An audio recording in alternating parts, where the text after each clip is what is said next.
All right. Sorry, guys. No, that's all right.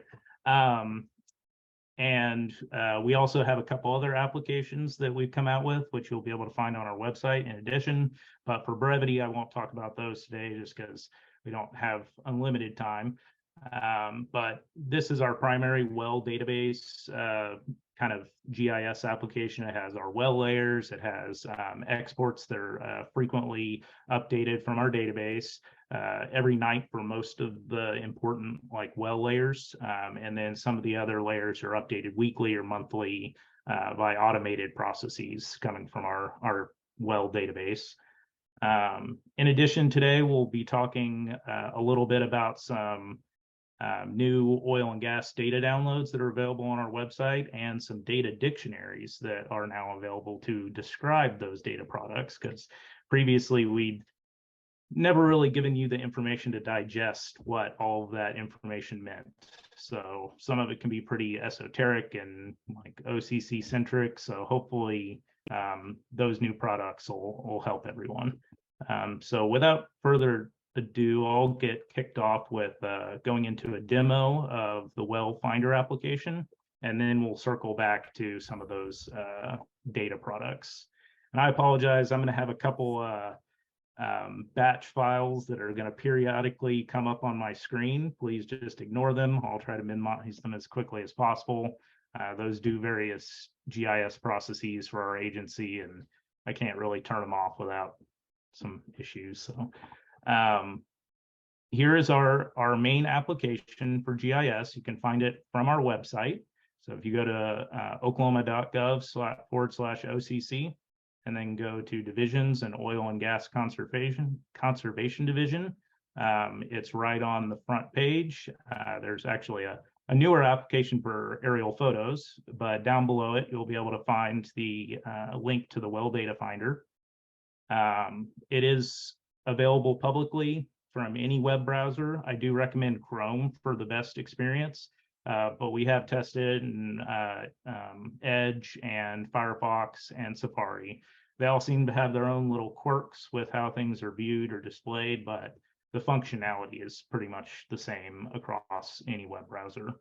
Up at the top, you'll see a multi-search that allows you to search for wells by a street address, a latitude and longitude, a well name, or a well API if you have a specific well site that you want to research, for instance. And then additionally, you can zoom directly to a section township range. And that's in the format 2 digits for the section, township, and range, both with a direction. And as soon as you type in a full STR, it should have just one result, unless it happens to be one that's also in the panhandle with the Cimarron Meridian, and then you'll get 2 results. But it'll zoom right to that particular location, so that should make it easy to find a lot of different project areas. In addition, you can put in a well API, and it'll, once it shows in the results and you click on it, it'll zoom directly to that particular well record. The well records are turned on by default in the layers, which is this pancake looking menu up here on the main left menu. So by default, we have our full well database of wells selected. They are zoom activated so that you don't see all 400,000 plus wells in the statewide view, but once you zoom in to about the county level, they will appear. And of course, if you search for a well, it'll zoom in to the point that you'll be able to view them as well. Located in the well records are a lot of attributes about the wells, their main database information like the API and the well name and number, and then also our coded statuses and types for the well. And I'll get into a little bit later with the data download products about how you can go and find a list of all of those codes that we use at the OCC. You can find some location information about the well, and then there should be hyperlinks for every well to go back to our legacy database, which many of you, I'm sure, are familiar with. This is our old legacy well browse application that we've had for about 10 years or a little longer. And you can get back to our old imaging system here. But in addition, there should be a URL hyperlink for our new well imaging and document imaging services. Those are powered by Laserfish, and so you should be able to get to all the well records in the new Laserfish imaging system as well from the well data finder, which is really helpful because sometimes it's hard to find exactly what you want in some of our other portals. So if you know you need a specific well's information and documents, I try to make it as easy as possible to get it all in one spot. In addition, if you turn off the main well layer, we have some other specific kind of subsets of our wells. The first one is all of the well logs for the state of Oklahoma. So if you click on any of these well log symbols, you should get a full list of any of the electronic logs that we have in our imaging for that particular well. This is coming from our old imaging service, so they're TIFFs in this imaging service. Oh, sorry, apologize about that. And if you right click on the type of log that it is and click save and download, you'll be able to download that TIFF image for that particular log. In the future, we'll update that with our new imaging service to our new logs. Currently, they're only provided as a PDF, and occasionally, if it's a large log, it'll have some issues with viewing it in the new platform. So, in addition, we have all of the orphan fund wells located in the state. We have a little bit over 18,000 wells identified as orphans currently in our database, and so this is updated nightly from that orphan designation as a well status. Similarly, we have about or a little over 2,000 state fund wells in the state, and so those are on our current state funds plugging list. We have all the UIC wells in the state, over 10,000 UIC wells that are identified. And they have a little bit different attributes for the UIC wells. If you click on a UIC well, you'll see a few more hyperlinks to the information that's provided, including a link to the UIC documents, which include like things like applications for UIC permits, the attending files for those permits, the actual order or permit as issued, and then some other things like MIT tests. So that's helpful to get straight to some UIC information if you're more interested in disposal wells, action wells in the state. And there's some hyperlinks to our specific volume reports that are submitted annually and processed. And so typically by about May or June, we'll have the previous year available. So pretty soon you'll see an update and you'll be able to get to the 2022 volumes for all UIC wells. In addition, we have several other sets of layers that are from stakeholders that we are either sister agencies at the state or various other partners that we have information from. We have the municipal boundaries for the state, and those come from the Center for Spatial Analysis. We have the legislative districts for the state, so you can see what particular legislative district a well might be in. We have hydrology for lakes, rivers, and major aquifers. Most of those come from OWRB, but there's a variety of sources for a few of them. And then from the DEQ, we have all the public water supply wells in the state identified. So you can see proximity to some water resources from well sites. We also have some nice geology layers included. Most of these are from the Geologic Survey.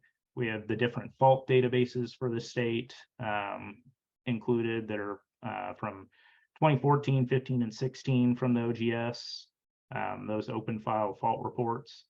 We also have the surface geology at, I think, the 124 quad, or maybe it's 250 quad layer for the state. So kind of a large, broad geologic map for the state, which is a nice product that the OGS has made available for digital GIS use. So if you come in here and you click on any one of these surface geology features, oh, I'm gonna have to zoom way in so you don't get tons and tons of other results. But if you zoom in sufficiently, you'll be able to get the surface geology for that particular location, series and formation at surface, and then the description that all comes from the OGS.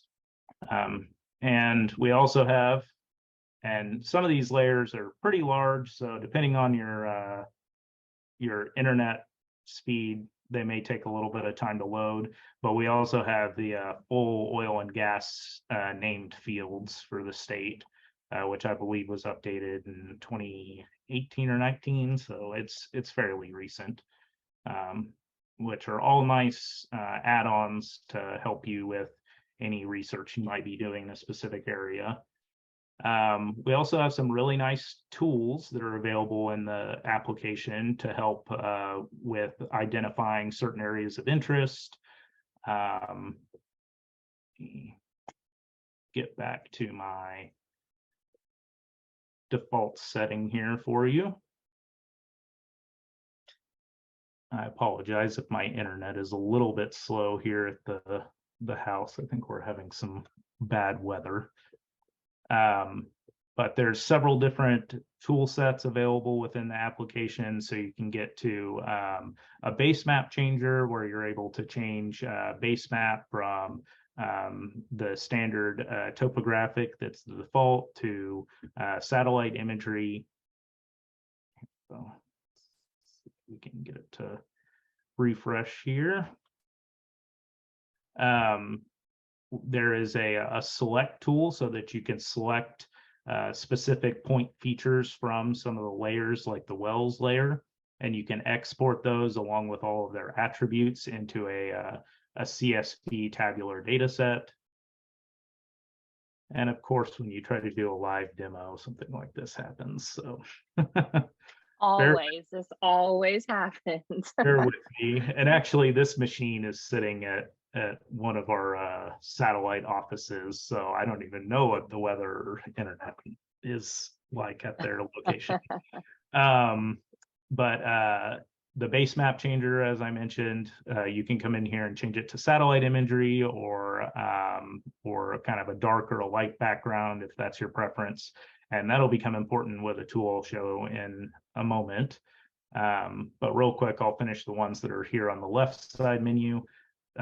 So if you zoom in to the point that you have a layer visible, for instance, the default well layers, you'll see in this select tool that it becomes black and available to select. And once you select a particular layer that you want to identify and gather some data from, you can say select by rectangle or circle, or my favorite is the lasso tool. You can just grab whatever it is that you want. And then you'll see all of the objects that are identified from that particular layer.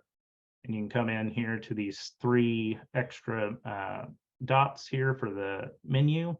And then you can export that to a tabular data set that has all of the attributes for that particular layer present. So if you are, doing your own kind of investigation of the particular area, you can use this quickly to get in there and just get the information that you need and not the rest of it. So should be a handy tool for a lot of people. In addition, we have, so let me clear this. We have some drawing tools. You can come in here and draw from one point to another, and you can actually add the distance onto it if you would like. You can draw lots of different shapes, and you can make annotations. for a particular spot anywhere on the map that you want. And this becomes important with the last tool here on the right, which is the print service. All of these maps are printable. All of the features and the tools should be printable. So it defaults to a specific title. You can change it to whatever you want. It defaults to a typical letter size landscape and a PDF format. I wouldn't recommend changing the format to an image format because a lot of the data isn't preserved if you convert it to an image. But as a PDF, it has a nice export. It keeps all of the features that you've drawn on there, as well as any annotations you've made. And it should have all of the layers present that you have turned on. And it does its best to fit every symbology class that you have for a layer down here at the bottom. But if you have, say, 10 layers turned on and a lot of features visible, it will truncate some of it. So usually you need to zoom in to at least kind of the township level to have all of the symbology classes show up. But these are nice downloadable images for plats and things. It's one of my favorite tools in the tool set. And then my other favorite tool is this one called the Near Me tool. I just want to close this real fast for you and zoom back to our default view. So if you put in any location of interest, it can be latitude and longitude or a address, or it can be a well actually is searchable, or sorry, no, a well is not searchable in here, but latitude and longitude, address, and the section township range. You'll get that point location, and then it defaults to searching for all wells within 1 mile of that location, and it provides them to you in this nice little listed table with their distances from your point of interest. And you can come in here and click on the particular well and get the same attributes that you see when you click on them in the map. And it'll tell you the distance from that particular location.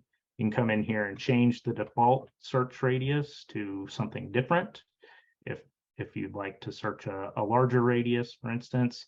And you can see now we have 497 wells that are within 5 miles radius of that latitude and longitude. So really handy tool. If you are on a GPS enabled device, you can use the Find Me GPS tool, but it does not work if you're just on a traditional laptop or desktop computer that don't have GPS. It'll probably take you to Texas, or who knows, halfway across the world perhaps, wherever your internet service is being provided from. And then we do just have a generic distance measuring tool. You can measure in any distance unit you want, regular linear distances, or you can measure some area for particular areas of interest. And I think that's about all of the tools that are located in this application. I think one of the only other things that I didn't mention that is of interest potentially is if you do zoom to a particular area of interest and you have one of the layers turned on, you should see, well, let's see, you should see in the attribute table down here at the bottom all of the attributes. And if you can't see it, if it doesn't show up as a tab under here, just go back to the layer list and hit the little 3 dots and say view attributes in table. And here you can see all the wells that are shown in the view really quickly for particular areas. So once you zoom to a certain zoom level, you'll be able to see just the data from that particular area. So that may help when you're searching for a well in a particular area, but you don't know what its API is. You don't know exactly what its well name is. Hopefully that'll be something that's helpful to remember. You can come in here and filter all of the records for specific layers and show only ones that meet certain criteria. And it's fully customizable. You can set any type of filter record that you would like. Let's just do a quick example where you might be searching for a particular well type.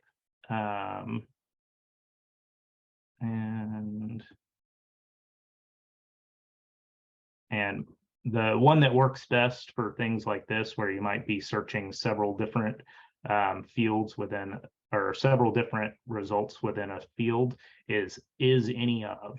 And then you can come in here and search from a list.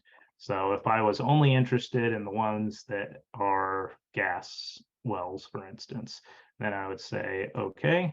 And then it's automatically going to filter your list. And now there's only 5 features within this view. And those filters are persistent. So if you go back to the full view, that filter does remain. And so now you can see there's only 70,000 wells in the state that have that particular filter applied to them. So the way to get rid of the filter is go back into the filter menu and click this little X on the right-hand side. And then you'll be able to get back to the full data set, which is a bit over 400,000 wells for that layer. So these are a few of the handy features that I've found with this new application. There's a lot more to it you can explore. And to go along with this, we have some data products that are GIS centric. So I think I'll move on from the application to something that we deployed alongside the application, which is the open data portal for our oil and gas division at the OCC. So if you go, and you'll have a link to this presentation, but you can also get to this from our website again. If you click on the well data finder on our website, when it opens a new page, down here towards the bottom, there's a link to all of these featured data sets as well. So if you click on this and open it as a new page, you'll be able to get to all of our GIS data sets. These are the main well data sets and some other kind of attending information, like induced seismicity areas of interest, basic treatable water files, and all of the UIC centric well layers. So we'll just click on one to show as an example. Once you select one of those data products, you'll get a little bit of information about it, like when it was, well, don't pay attention to this last updated date. On this second tab here, when you click download, you'll see when it was last updated. It'll say file created, and that is the actual last update date. So you can come in here and download any of these data sets as tabular CSV formats, as Google Earth KML files, your traditional old shapefile format for GIS use, and then the more modern feature class in a file geodatabase for your more modern GIS platform. So if you have information, that you have in your GIS platform and you want to add to it our data, you're more than welcome to come and download this information. And I'll show you one other way you can ingest that information. So if you click on the main record here again, where it says explore, and then you come to click on the first tab that says view full details. And down below, you will see, let's see, where is it? Oh, it's down here. You'll see view API resources. And if you click under that, you'll get a link to the REST service for the data layer. And this points directly back to our GIS server. So you can bring in the live feature class from our enterprise geodatabase that's running on our GIS server. So it'll always be up to date. If you do have a slow internet service, I don't recommend using this format to bring it into your GIS platform. I'd recommend downloading it from that download link and then saving it somewhere on your machines. But if you have a fast enough internet connection, this should be a good way to get a data layer into your systems. So that's a little bit about our GIS data sets that are available, and I hope those are also helpful to people. And then we'll go into the last thing that I'll talk about today, which is all of our oil and gas data files on our website. Recently, part of a process to improve some of our data and ways that we serve out that data to our stakeholders, we've updated a lot of our database exports. Those are located again at the oklahoma.gov/OCC, and then go to divisions and oil and gas conservation division. And then right near the top, there's a tab called oil and gas data files.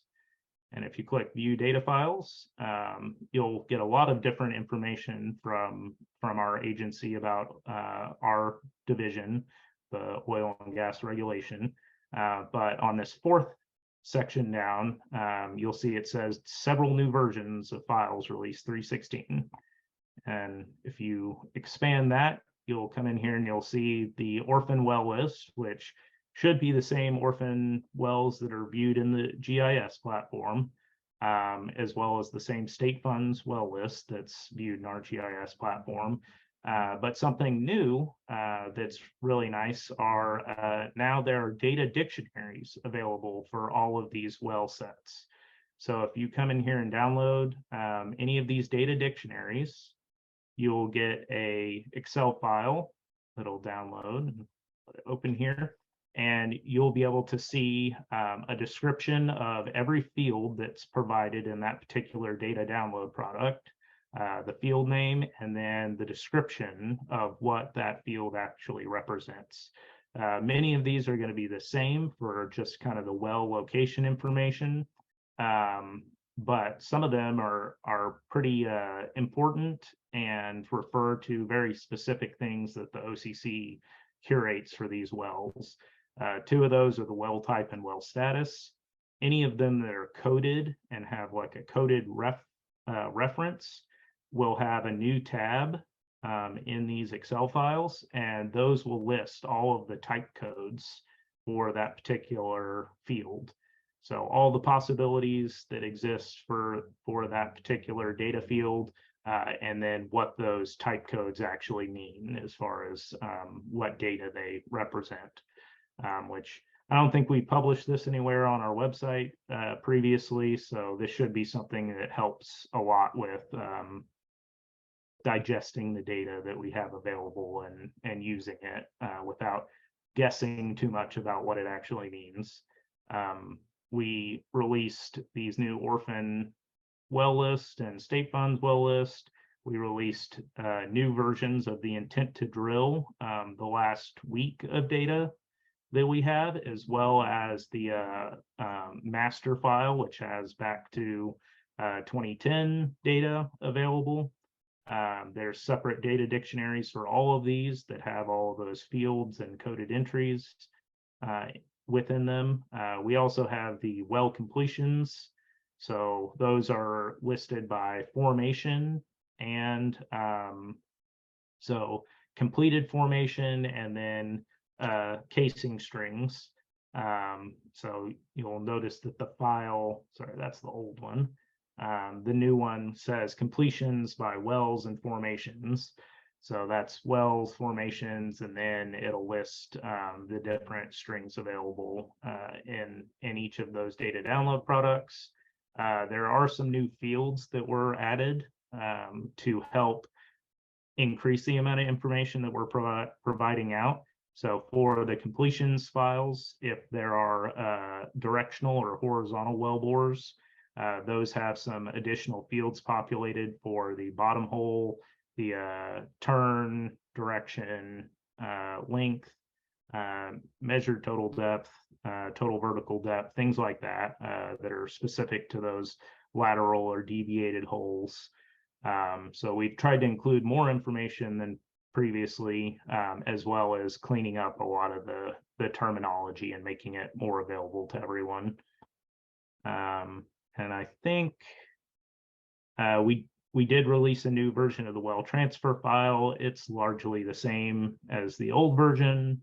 And then we did the same with the plugger operator purchaser list, and it is largely the same.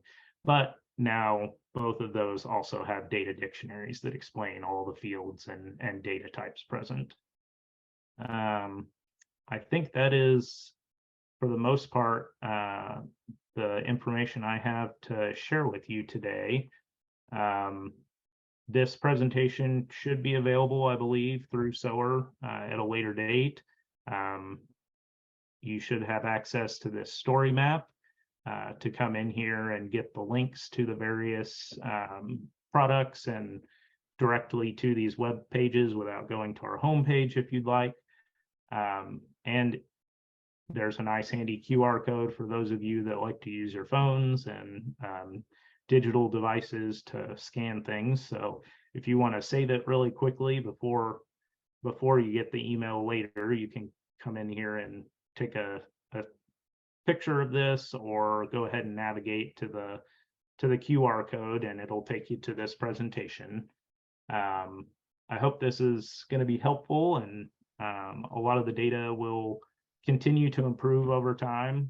We do have a couple other applications that are available on our website, one of which is right above the well data finder, this aerial photo viewer app, which has all our historical aerials for the state of Oklahoma that we personally have curated and digitized many of, or gotten the digitized versions from partners, and then we've georeferenced and placed them within the state of Oklahoma. So when you get a chance, explore that as well. May be helpful for many of you. And I guess with that, I'll turn it back and take any questions that anyone has. Feel free to unmute yourselves, turn on your camera, whatever you'd like. This is Andy Jackson. Do you think, I see you're doing away with the production link. Do you think there'll ever be a feature where they could link to the tax commission, what production they do have? We have been exploring that for some time, because they are the complete repository for the state, since they get both oil and gas production. So hopefully that will be something we'll have in the future. We'll be able to sync up with their database and either provide it as kind of a cached copy that's searchable or connected to our GIS, or it'll be a portal directly into their database. So, okay, that'll be nice. Yeah, we're exploring it. These are very helpful links. Thank you. Good.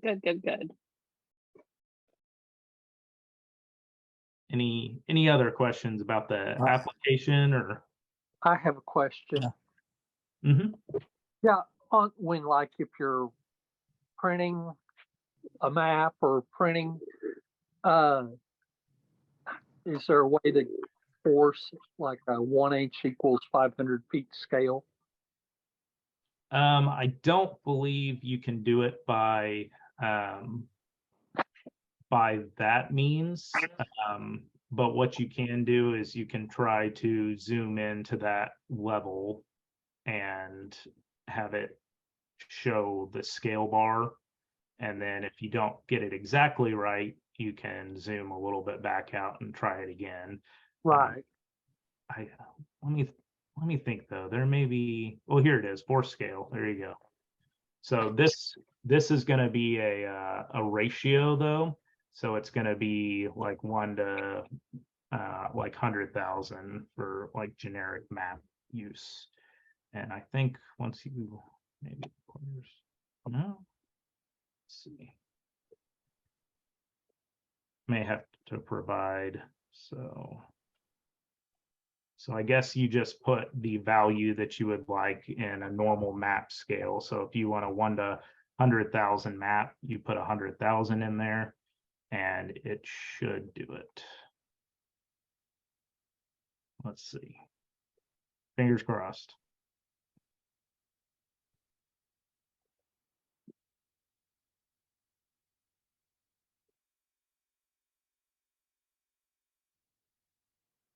That doesn't look like 1 to 100,000. Well, yeah, maybe it is.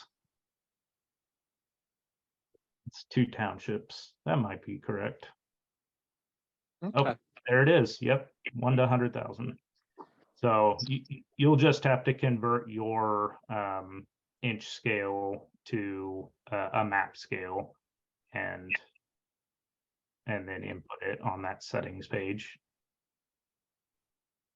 Okay. Thank you. Mhm.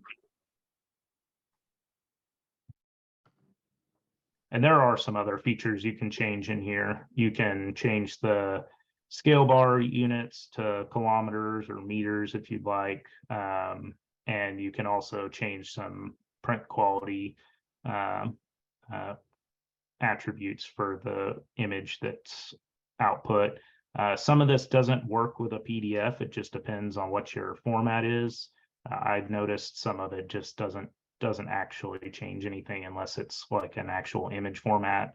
But one thing that is nice is if you do click include attributes, when you create a PDF, it will have the PDF listed with layers in the menu, and quite a bit of the attribute information is available in the PDF.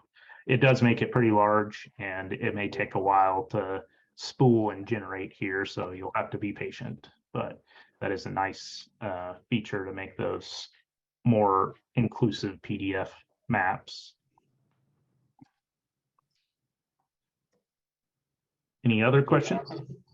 Yeah, I have a question, not a GIS question, but how do I find pooling orders or spacing orders or anything like that?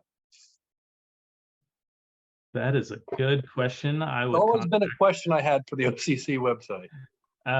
we don't have them on our website that I know of. So you need to contact the technical services department. So that's Virginia Hollinger. Okay. And her group should be able to direct you to whatever you need for spacing or pooling. Okay. All right. Thanks. Colin, can you select different GPS databases, or is it only WGS 1984? Everything in the map is WGS 84. You would have to use an outside converter for that. I may add a widget in the future for converting them, like just in a little tool. But the maps are always native WGS 84 because that's kind of the web centric world's default, and little else works properly in all browsers. So you just have to be careful what lat long you put in. It's got to be WGS. Yeah. Well, now, so NAD 83 in Oklahoma is like 1 foot maximum, I think, different than WGS 84. For all intents and purposes, they're identical. In Oklahoma, there's so little error, it really doesn't matter. But you have to be careful when using older or any projected coordinates will definitely potentially have issues. But like NAD 27 can have up to a few hundred feet of error, depending on where in the state you're located. Okay. Very good. Thank you. Mhm. This is John Dean, and I'd like to congratulate you. This is an amazing product. Thank you. Thank you. I love that. So Thanks, Tim John. Munson, I don't know if I'm on yet or not. Oh, yes, Yes. I can hear. I would just like to echo John's sentiments. Outstanding job. I got on a little late. I got tied up, but I've been extremely impressed with everything you've gotten done, and look forward to the things you have cooking for the for the future. Absolutely. Well, I appreciate the kind words, and it wasn't just myself that has worked on this. I may have built these applications, but a lot of people have helped get our agency to where we are technology wise. My team that I work with especially has been pushing for that for years, and it wouldn't have been possible without their work also. Hello. Hi. Hi, Chris. Yeah, I think I can hear too well. I did notice many changes made in the previous version of what we could have seen at the website. Is there a person at the OCC you can provide the name of who we can call in case we have difficulty in searching something? For the data downloads that have changed, you can contact me. I'm the one that regenerated those files in their current state. So I'd be more than happy to answer any of your questions, or if I don't know an answer, I can point you to who can help you.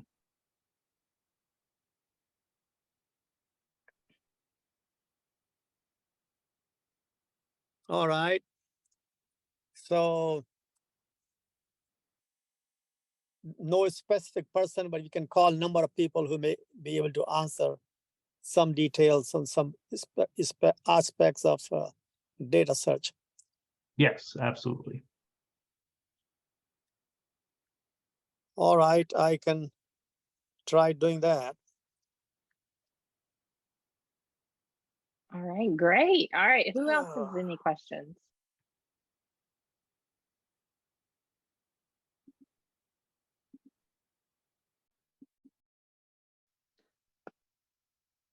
Anyone else? Going once? Going twice? All right. Thank you again, Colin, for sharing all your knowledge and putting on this presentation.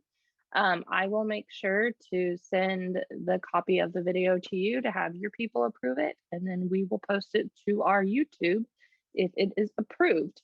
Other than that, look out for my email, guys, and answer our survey and let us know what future workshops that you'd like to see. And other than that, I look forward to seeing everyone at our next workshop. Have a great day, guys. Thank you. Thank you very much, Colin. Thanks. Appreciate it. Thank you all.